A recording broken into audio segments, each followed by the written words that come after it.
नमस्कार दोस्तों, 26 जून 2020 के एडिटोरियल डिस्कशन में आपका स्वागत है। कौन कौन से आर्टिकल्स आज डिस्कस करेंगे देख लेते हैं। पहला आर्टिकल आपको नजर आ रहा है, the myopia of 2020 hint site.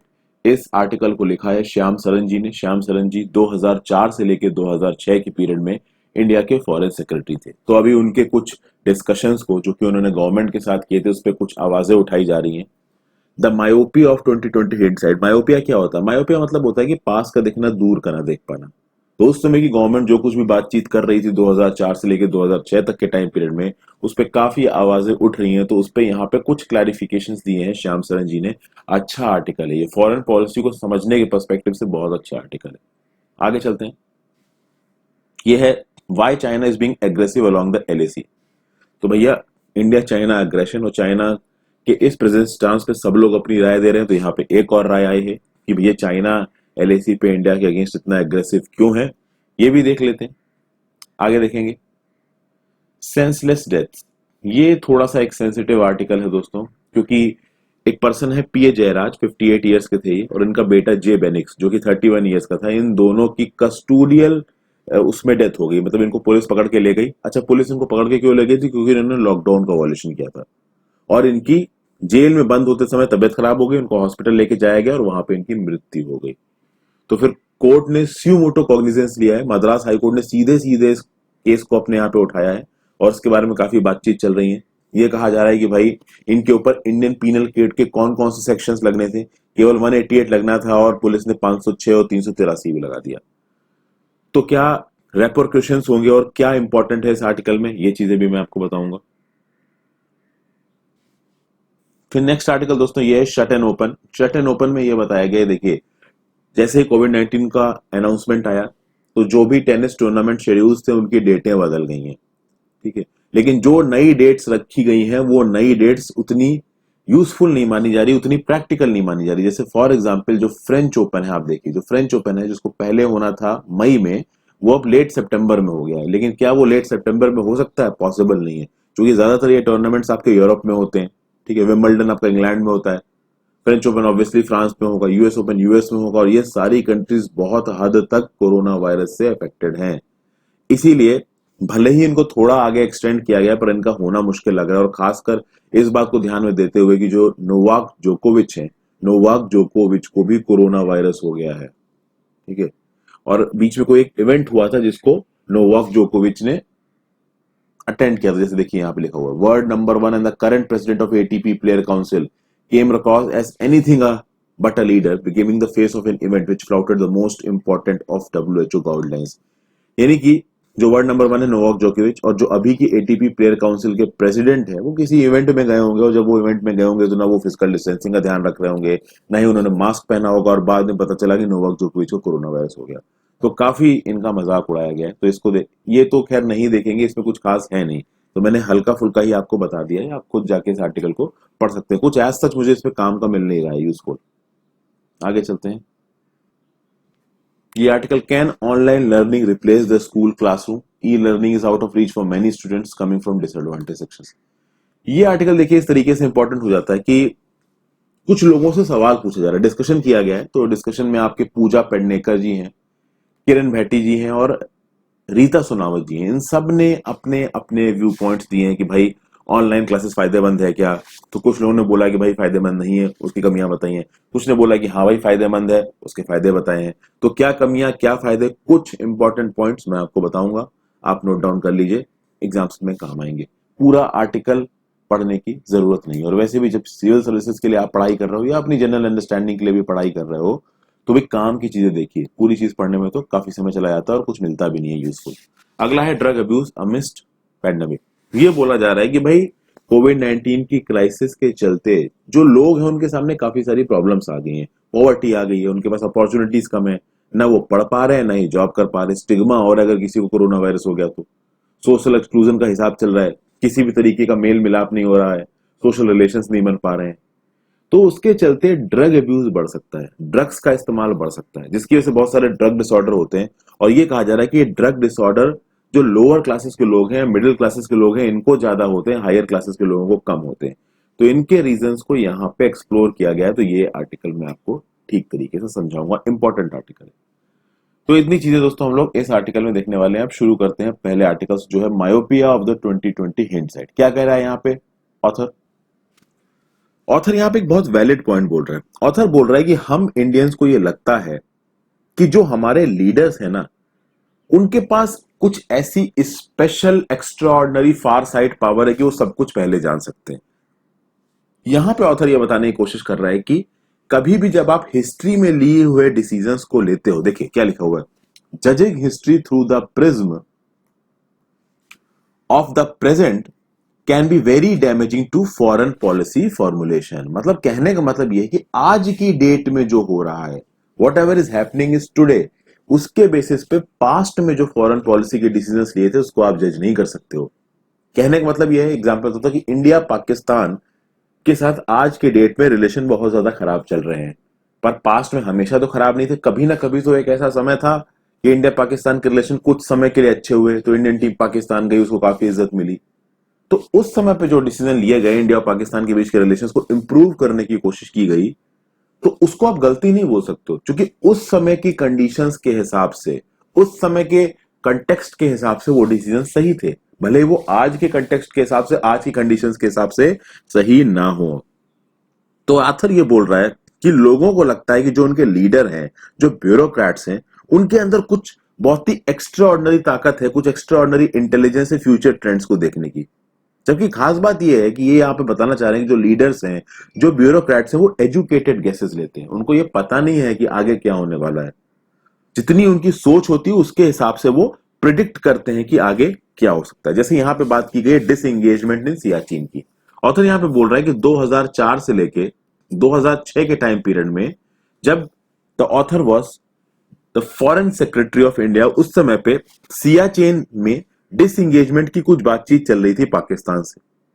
ठीक है, उस समय पे आप कह सकते हैं मनमोहन सिंह जी हमारे प्रधानमंत्री थे, तो गवर्नमेंट मनमोहन सिंह जी के हाथ में थी। उस समय पे ये फॉरेन सेक्रेटरी थे और भी बहुत सारे लोग थे।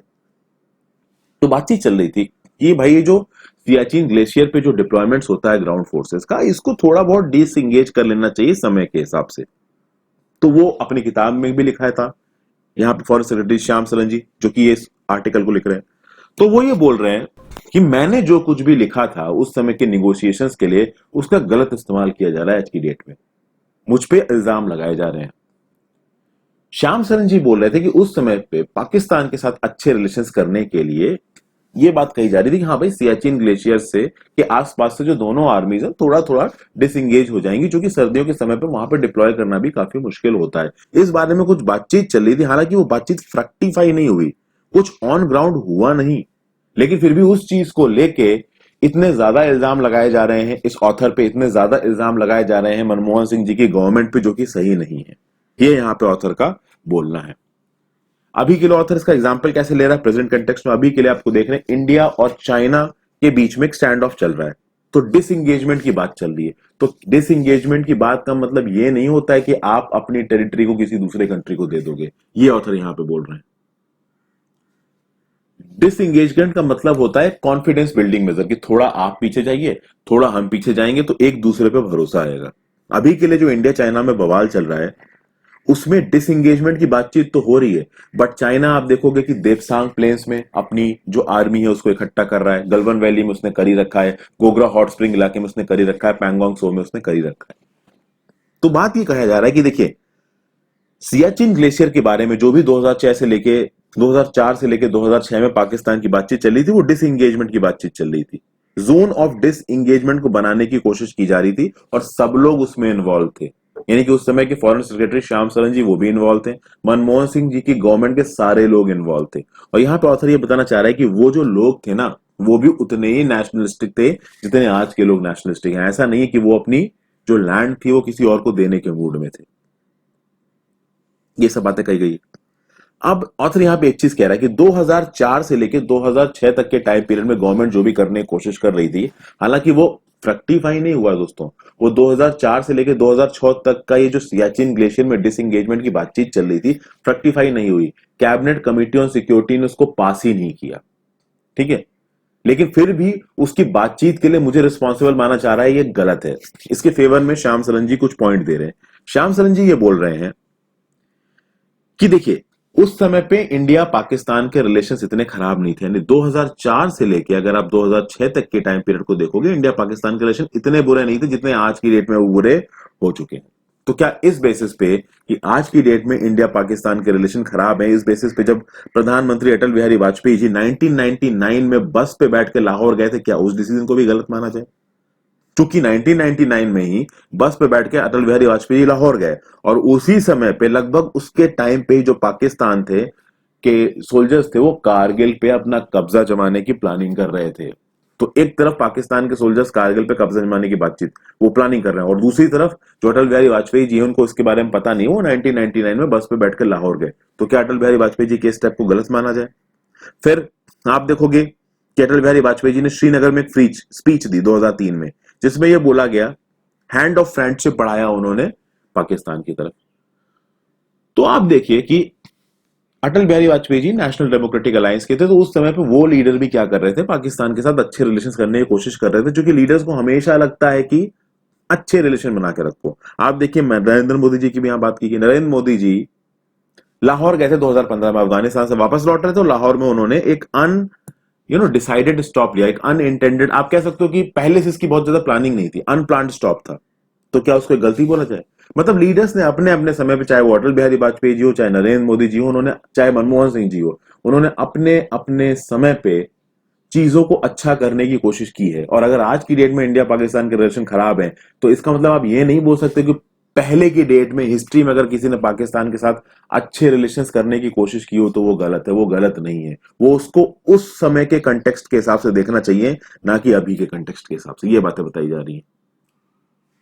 और उसके लिए एक और तगड़ा एग्जाम्पल दिया है। 2015 में नरेंद्र मोदी जी गए थे आपके पाकिस्तान, लाहौर में मिलके आए थे नवाज शरीफ को। उसके बावजूद आप देखेंगे पठानकोट अटैक हुआ, यूरी अटैक हुआ। तो क्या नरेंद्र मोदी जी इस बात को प्रिडिक्ट कर सकते थे कि आगे पठानकोट अटैक हो जाएगा, यूरी अटैक हो जाएगा? नहीं कर सकते थे। ठीक है, तो कभी भी कोई लीडर एक लिमिट तक ही, आप कह सकते हैं, अच्छे जजमेंट ले सकता है, कहीं ना कहीं उसके जजमेंट्स फेल हो जाएंगे, पूरी दुनिया में हो जाएंगे। तो ये बात कही जा रही है। तो इंडिया चाइना के साथ एक अच्छे ट्रेड टाइज थे, हमेशा से ट्रेड टाइज रहे। तो क्या किसी ने एक्सपेक्ट किया था कि चाइना इस लिमिट तक गिर जाएगा लद्दाख के स्टैंड ऑफ में? किसी ने एक्सपेक्ट नहीं किया था, बट हो गया। तो आज की डेट में जो चल रहा है उसके बेसिस में पीछे के डिसीजंस को जज करना गलत है। ये बात यहां पे श्याम सरन जी कहने की कोशिश कर रहे हैं। और देखिए, फ्यूचर के पर्सपेक्टिव से भी यहां पे श्याम सरन जी कुछ पॉइंट्स बता रहे हैं। देखिए, इन्होंने बोला है कि अगर फॉरेन डिप्लोमेसी की जब आती है, फॉरेन रिलेशंस में डिसीजंस लेने की जब बात आती है, तो डर के वो डिसीजंस नहीं लेने चाहिए।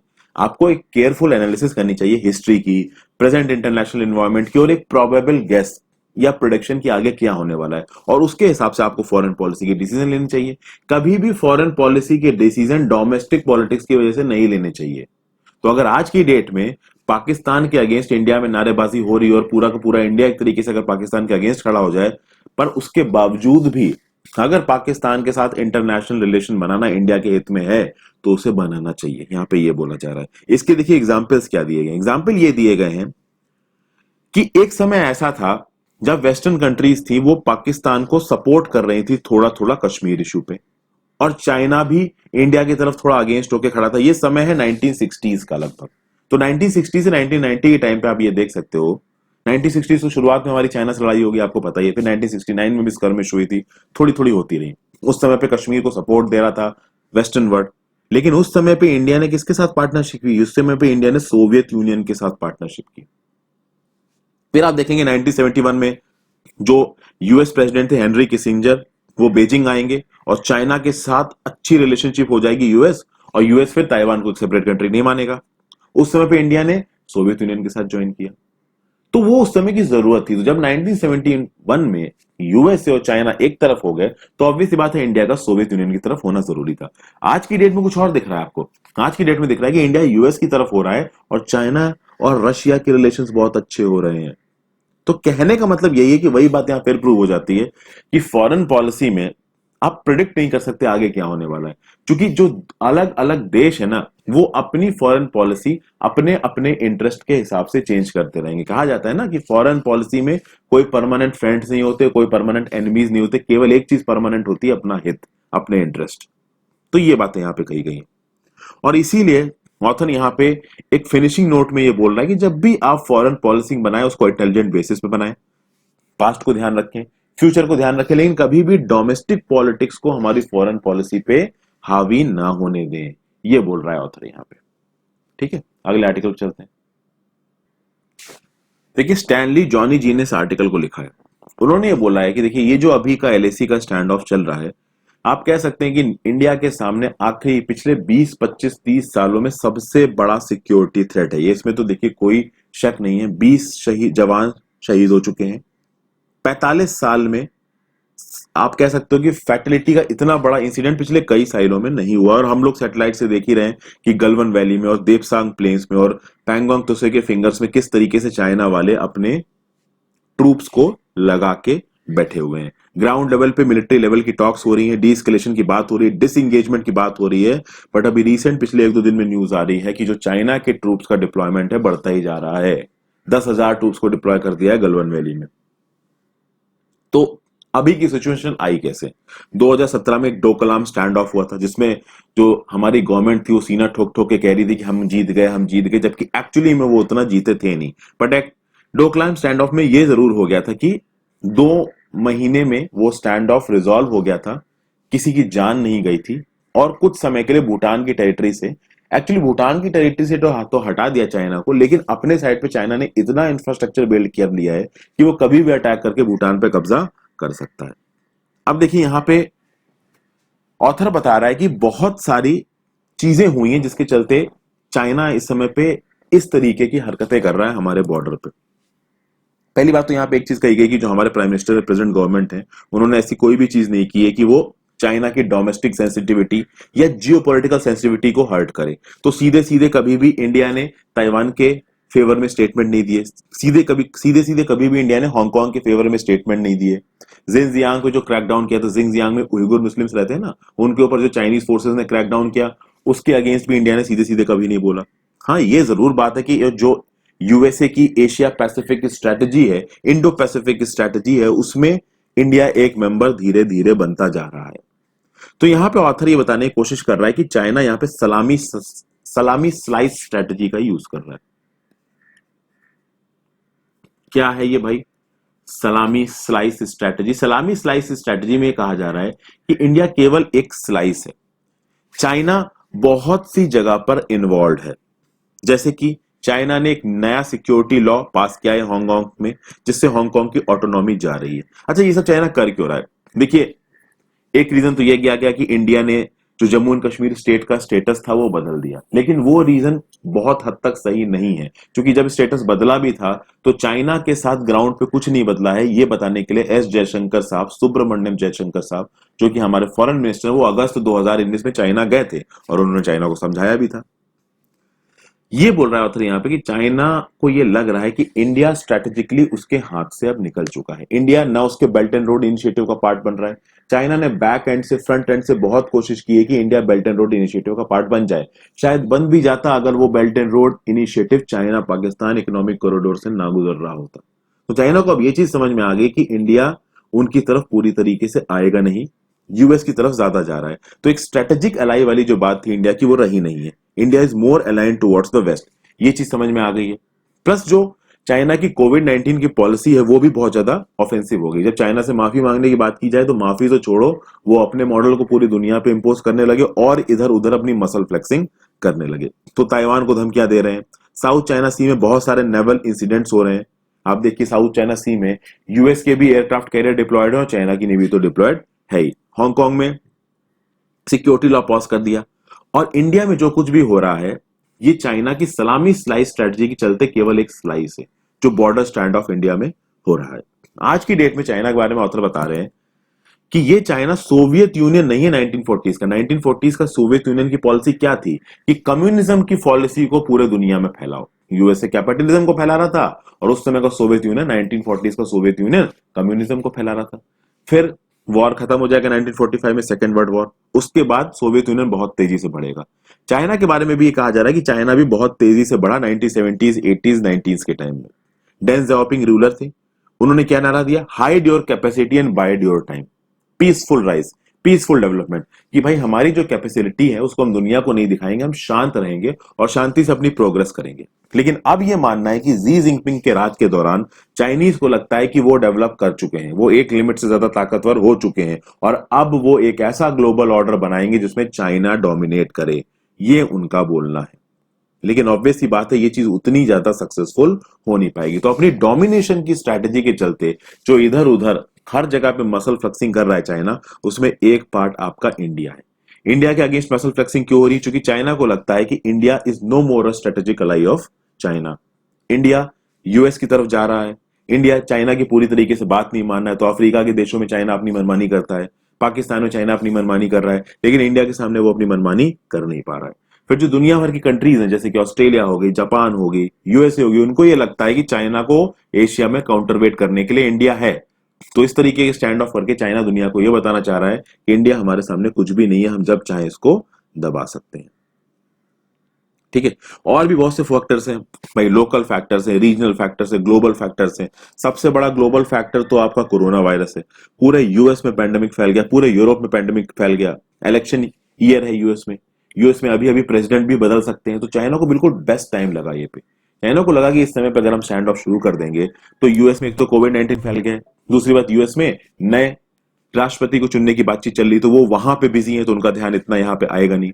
प्लस इंडियन इकोनॉमी में भी कुछ ऐसे फैक्टर्स आए हैं जिसने इंडियन इकोनॉमी की कमजोरी को चाइना के सामने रखा है। आप देखिए सिटीजनशिप अमेंडमेंट एक्ट पास हुआ इंडिया में, जिसके चलते इंडिया में बहुत प्रोटेस्ट हुए। तो पॉलिटी लेवल पे चाइना को लग रहा है कि इंडिया कमजोर हो गया। नेपाल ने अपने बाउंड्री इश्यूज को चाइना के सामने उठा दिया। पाकिस्तान के साथ तो हमारे रिलेशन वैसे ही बहुत खराब चल रहे हैं। श्रीलंका में भी चाइना की प्रेजेंस बहुत ज्यादा बढ़ गई है। सिटीजनशिप अमेंडमेंट एक्ट को लेकर बांग्लादेश भी इंडिया से नाराज है। तो ये सब देख के चाइना को ये लगा कि हाँ भाई इंडिया इस समय पे थोड़ा कमजोर हो रहा है। फिर जब बालाकोट एयर स्ट्राइक्स हुए उस समय पे जो एयरफोर्स थी, हमारे एयरफोर्स का एक जहाज जाके पाकिस्तान की साइड पे गिर गया और फिर हमारे अभिनंदन जो पायलट थे उनको पाकिस्तान ने छोड़ा, क्योंकि पूरा इंटरनेशनल प्रेशर तगड़ा था। लेकिन यहाँ पे चाइना को ये लगा कि भाई इनकी तो एयरफोर्स भी कमजोर है, हमारी एयरफोर्स की भी कमियां उस समय पे सामने आई। तो उसके चलते ओवरऑल चाइना को ये लग रहा है कि इंडिया थोड़ा सा कमजोर है और एलएसी पे इस तरीके का स्टैंड ऑफ चल रहा है। तो एक तरीके का स्ट्रेटेजिक ट्रैप है यहाँ पे।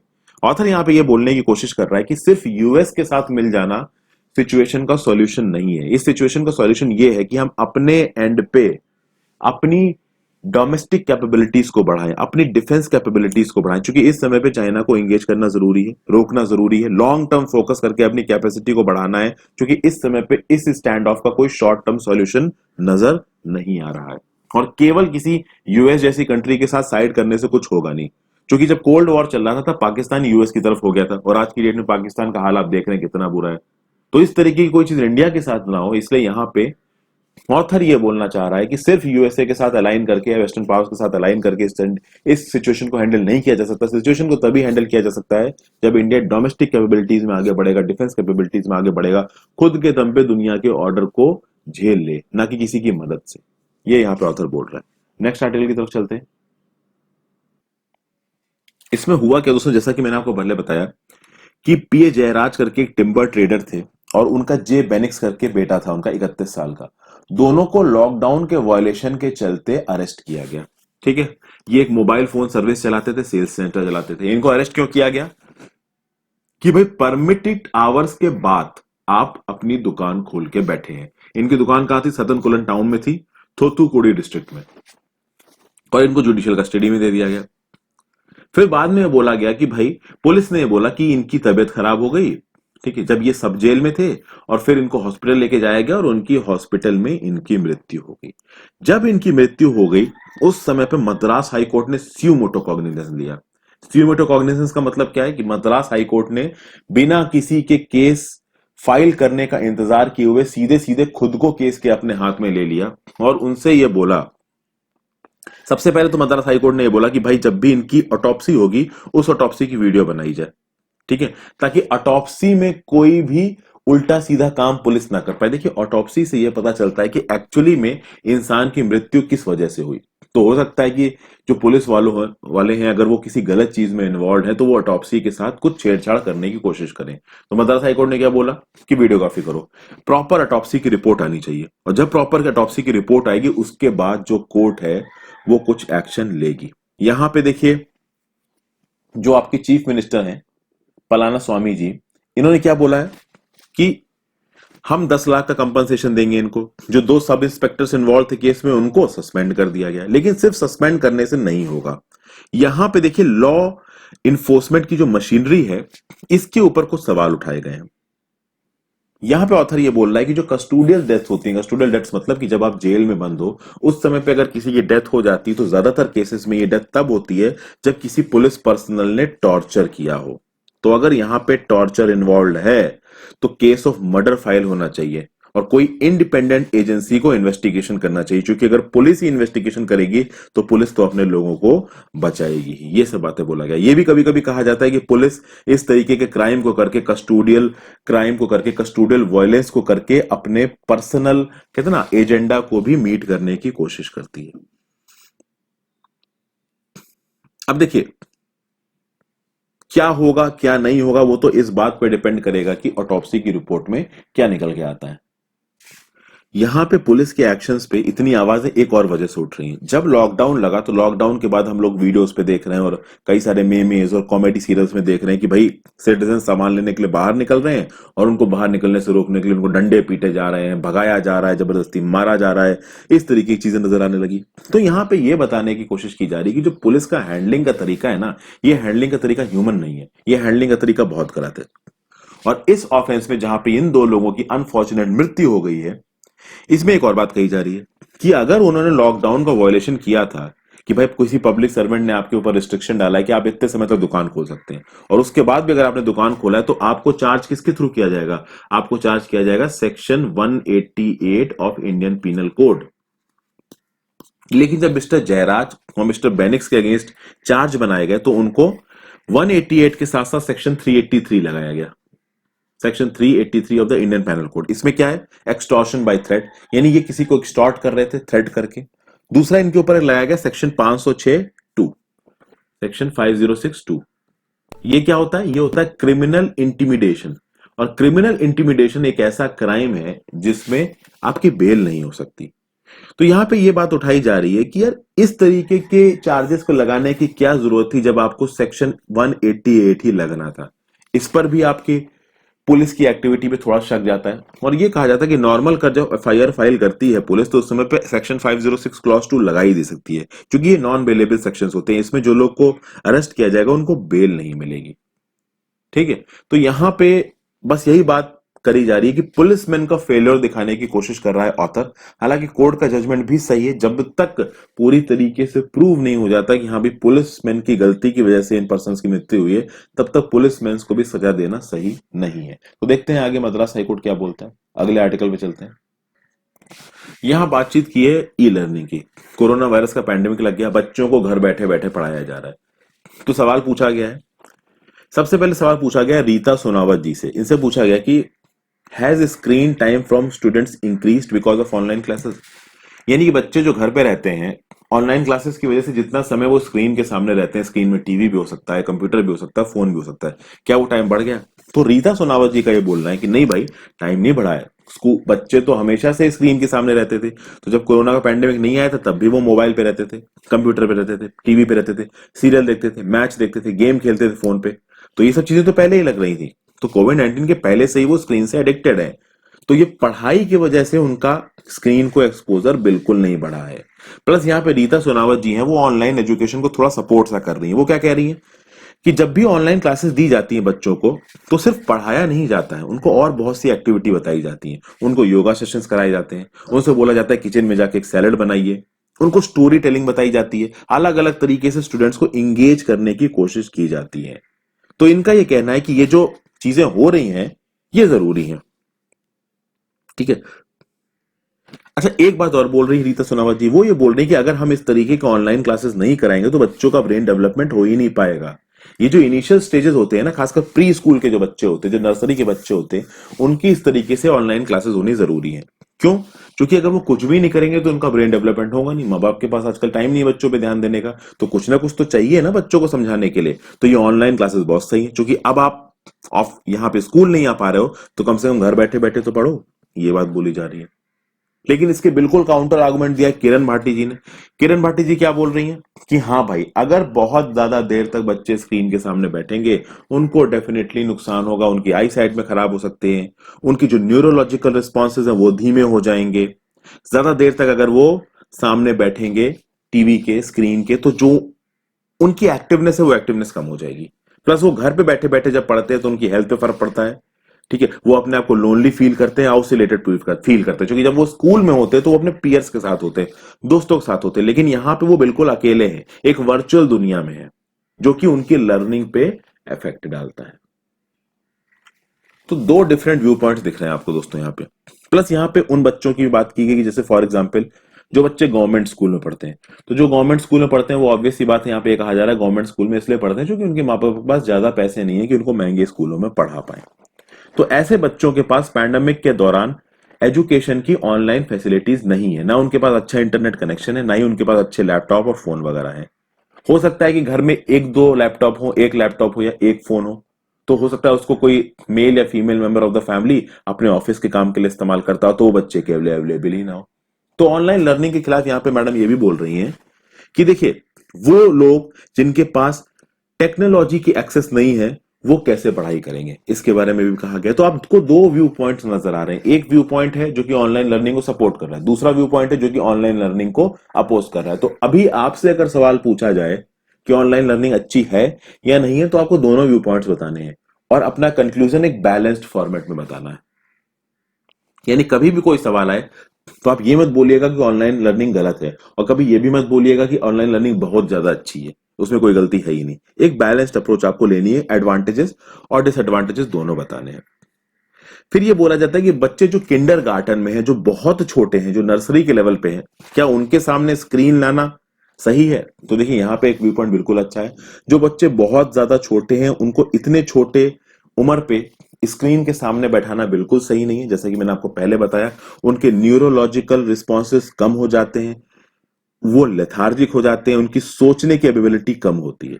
ठीक है, और आज की डेट में एक बहुत गंदा पैटर्न चल रहा है कि माँ बाप अपने बच्चों को खाना खिलाने के लिए जो टॉडलर्स वाले कार्टून होते हैं वो चला देते हैं, तो कार्टून देखते देखते बच्चे खाना खा लेते हैं। ये जो तरीका है, ये तरीका काफी गलत है चीजों को करने का। यहाँ पे ये सारी बातें करी गई हैं। कुछ इंपॉर्टेंट पॉइंट्स दोस्तों, बहुत ज्यादा इंपॉर्टेंट पॉइंट्स तो मैं यहाँ पे नहीं बोलूंगा कि आप सारे के सारे इंपॉर्टेंट पॉइंट्स देखो। यहाँ पे एक और बात कही गई है, देखिए जो मार्जिनलाइज सेक्शंस के बच्चे थे उनसे अब कोई कांटेक्ट हो ही नहीं पा रहा। तो दिल्ली, मुंबई, चेन्नई, बैंगलोर या बड़ी बड़ी सिटीज में जो मार्जिनलाइज सेक्शंस के बच्चे थे, जिनके माँ बाप थोड़े से कंपेरेटिवली गरीब थे, उन बच्चों से अब कांटेक्ट ही टूट गया है। क्यों? क्योंकि ऑब्वियस सी बात है, माइग्रेशन हुआ है, तो वो बच्चे अपने गांव या अपने नेटिव टाउन में वापस लौट गए हैं। तो देखा जाए तो उनके लिए ऑनलाइन लर्निंग काम हो सकती है कि भले ही वो उस जगह से चले गए, लेकिन कम से कम अगर उनके पास कोई डिजिटल डिवाइस होता तो वो कम से कम घर बैठे पढ़ लेते हैं, लेकिन उनके पास से भी एजुकेशन चली गई है। तो अगर इस तरीके की कोई ऑनलाइन लर्निंग करनी है तो उसमें गवर्नमेंट को प्रोएक्टिवली इन्वॉल्व होगा, पैन इंडिया पे इन्वॉल्व होना होगा। क्योंकि देखिए, रिच सेक्शंस तो डिजिटल जो एजुकेशन उसको अफोर्ड कर लेंगे, rich sections, upper middle classes, लेकिन जो लोअर मिडिल क्लासेस हैं, जो नॉर्मल लोग हैं, उनके लिए इस चीज को अफोर्ड करना मुश्किल हो जाएगा। आगे चलते हैं। फाइनली इस आर्टिकल की बात करते हैं, थोड़ा जल्दी करूंगा क्योंकि काफी लंबी हो रही है video. Drug abuse amidst pandemic, यहाँ पे बात क्या की जा रही है कि देखिए, कोविड-19 का क्राइसिस लग गया, हमारे हेल्थ सिस्टम्स बिल्कुल पूरी तरीके से स्ट्रेन हो गए। अब जो लोग हैं वो भाई घर पे बैठ गए हैं, उनके पास देखिए अब कुछ करने को है नहीं, वो बहुत ज्यादा डिप्रेस्ड हैं। ठीक है, उनको समझ में नहीं आ रहा कि करा क्या जाए, सोशल स्टिग्मा है उनके चारों तरफ, एजुकेशन जॉब उनके पास बची नहीं, तो अब केवल एक चीज बैठी है कि वो ड्रग अब्यूज कर रहे हैं, ड्रग्स को ले रहे हैं।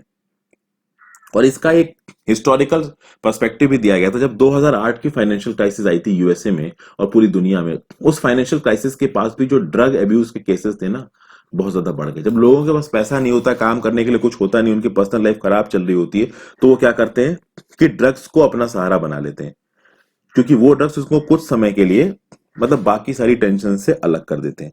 अच्छा, सबसे ज्यादा इससे कौन अफेक्टेड है? तो वल्नरेबल और मार्जिनलाइज्ड ग्रुप, जो यूथ हैं, जो वुमेन हैं, जो पुअर हैं, वो इससे सबसे ज्यादा अफेक्टेड हैं। पूरी दुनिया में देखिए ड्रग्स की वजह से प्रॉब्लम है। अब आप देखोगे दोस्तों कि जो वेल्दियर सेगमेंट होता है सोसाइटी का, जो डेवलप्ड कंट्रीज होती हैं, वहां पे ज्यादा ड्रग का इस्तेमाल होता है। तो सबसे पहली बात, डेवलप्ड कंट्रीज में ड्रग्स ज्यादा यूज होते हैं, डेवलपिंग में कम होते हैं। जो वेल्दियर सेगमेंट होती है सोसाइटी की, वो ड्रग्स ज्यादा इस्तेमाल करती है। जो लेस वेल्दियर है, नॉर्मल सेगमेंट है सोसाइटी की, वो कम ड्रग इस्तेमाल करती है। लेकिन आप देखोगे कि ड्रग से रिलेटेड जो डिसऑर्डर होते हैं, ड्रग से रिलेटेड जो बीमारियां होती हैं, वो लोअर सेक्शंस पे ज्यादा होती हैं, हायर सेक्शंस में उतनी कम नहीं होती हैं। डेवलपिंग कंट्रीज में ज्यादा होती हैं, डेवलप्ड कंट्रीज में उतनी ज्यादा नहीं होती, क्योंकि डेवलप्ड कंट्रीज में इंफ्रास्ट्रक्चर है ड्रग अब्यूज को हैंडल करने का। वेल्दी लोगों के पास पैसा है कि वो अपनी ड्रग रिलेटेड प्रॉब्लम्स को लेके डॉक्टर के पास जा सकते हैं और अपना इलाज करा सकते हैं। संजू मूवी में देखा है ना कि भाई संजय दत्त को लेके गए यूएसए में और ड्रग का इलाज कराया। तो संजय दत्त के पास तो पैसे थे ना कि उसने यूएसए में जाके अपना इलाज करा लिया। कि नॉर्मल किसी को अगर ड्रग अब्यूज हो रखा है इंडिया में, उसके पास इतने पैसे होंगे कि वो यूएसए जाके इलाज करा सके? उसके पास तो खाने पीने के पैसे नहीं है, तो वो क्या अपना इलाज कराएगा? तो ये कहा जा रहा है यहाँ पे कि वेल्दियर सेगमेंट्स भले ही ज्यादा ड्रग इस्तेमाल करते हैं, बट वो अपनी इस प्रॉब्लम से निजात पा सकते हैं, उनके पास रिसोर्सेज हैं। लेकिन जो लोअर सेगमेंट्स हैं, जो सोशली इकोनॉमिकली डिसएडवांटेज लोग हैं, अगर वो ड्रग यूज करने लग गए तो वो बहुत ज्यादा वुल्नरेबल होंगे ड्रग डिसऑर्डर की तरफ। ठीक है, ये बोला जा रहा है कि भैया वर्ल्ड ड्रग रिपोर्ट है 2020 की, ये वर्ल्ड ड्रग रिपोर्ट 2020 की ये बोलती है कि only 1 out of 8 people who need drug related treatment receive it. तो वर्ल्ड ड्रग रिपोर्ट के हिसाब से सब लगभग केवल 1 में से 8 यानी 12.5% लोग ही ड्रग रिलेटेड ट्रीटमेंट पा पाते हैं। और ड्रग यूज डिसऑर्डर से पूरी दुनिया में 35.6 मिलियन लोग अफेक्टेड है। फिर यहां पे कुछ और डाटा दिया जा रहा है, हर 3 ड्रग यूजर्स में से एक वुमेन है, यानी 33.33% वुमेन इससे अफेक्टेड है, ड्रग यूज करती हैं। लेकिन अगर 5 लोगों को ट्रीटमेंट मिलता है तो उसमें से एक वुमेन होती है, तो यानी केवल 20% of the treatment is given to women. तो आप देख सकते हैं कि वुमेन यहाँ पे वल्नरेबल कंडीशंस में। फिर जो लोग जेल में बंद हैं, माइनॉरिटीज, इमिग्रेंट्स, डिस्प्लेस्ड पीपल, इन लोग के खिलाफ भी डिस्क्रिमिनेशन होता है, स्टिग्मा होता है, और ये ड्रग्स की तरफ खिंच जाते हैं। फिर आप यहाँ पे एक डाटा देखेंगे, around 269 million people use drugs in 2018, 30% from 2009 में से अब तक, यानी 2018 तक 269 मिलियन पीपल यूज कर रहे थे 2018 में ड्रग्स, जो कि 2009 के नंबर से 30% ज्यादा है। और सबसे ज्यादा यूज करने वाले हैं यंग एडल्ट और एडोलोसेंट। एडोलोसेंट मतलब जो 14 से 18 साल की एज ग्रुप में है।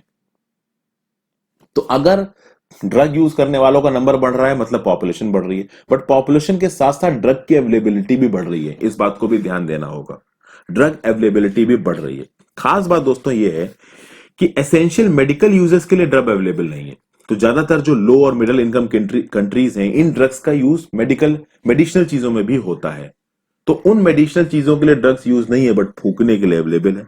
प्लस एक और ये प्रॉब्लम बोली जा रही है कि भाई चूंकि कोविड-19 का पेंडेमिक आ गया है, तो सरकारें अब ड्रग अब्यूज को रोकने के लिए पैसा कम खत्म कर रही हैं, जो कि एक बहुत बड़ा रीजन बन सकता है ड्रग अब्यूज को बढ़ाने का दुनिया भर में।